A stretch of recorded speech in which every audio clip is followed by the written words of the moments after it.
Before I begin this segment of my video, I want to make note of two things. Firstly, the Carib people will be referred to as Kalinago.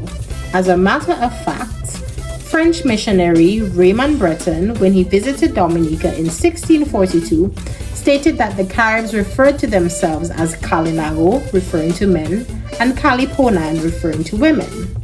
Also, there will be no reference to cannibalism in this video, as that is a false claim made by Western settlers to kind of categorize the Kalinago people as savages.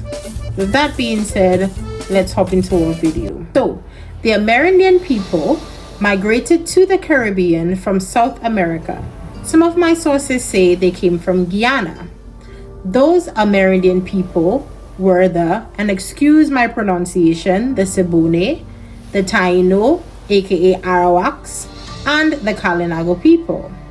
The Siboney arrived in the Caribbean at about 300 BC, followed by the Taino, which is their ethnic relative, about 500 years later, and who by 650 AD began migrating northwards through the islands, establishing larger communities within the Greater Antilles.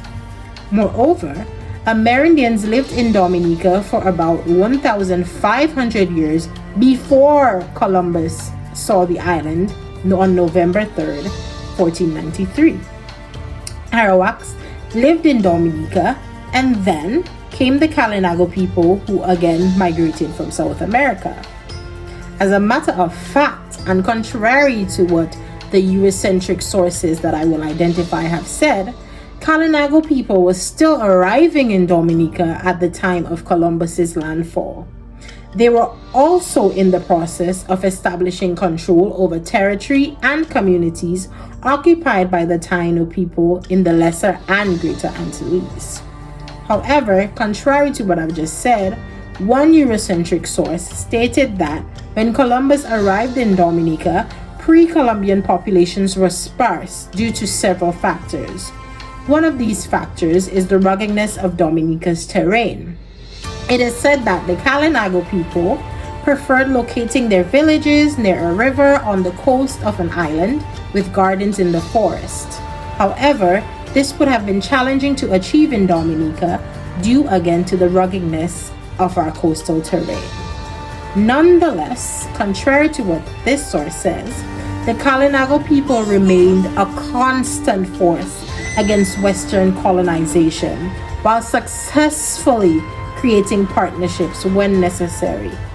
Also, the Kalinago people were very economically savvy, often bartering their fruit, tobacco, and processed cassava bread in exchange for European goods. Spanish were the first to attempt colonizing Dominica under the guise of converting the savage Kalinago people to Catholics. But their attempts failed miserably against the Kalinago people, who would raid or plunder their plantations, even on other islands beside Dominica, while successfully attacking Spanish ships. Then came the English, Dutch, and French from about 1560. However, in comparison to the Spanish, the Kalinago people were seemingly nicer to other Europeans, according to Sir Francis Drake.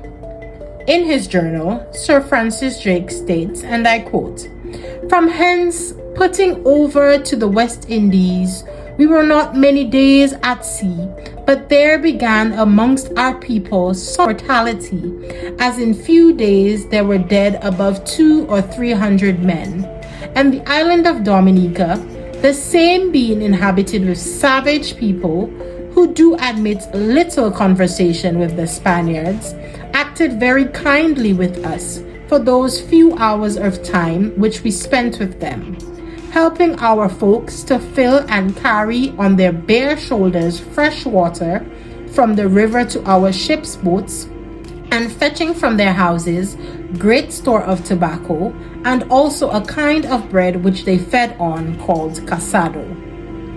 From this quote, you can see the perspective of Western colonizers towards the Kalinago people. Even though Western colonizers were claiming and settling on Kalinago land, they still had the audacity was high, to call the Kalinago people savages who sometimes did good.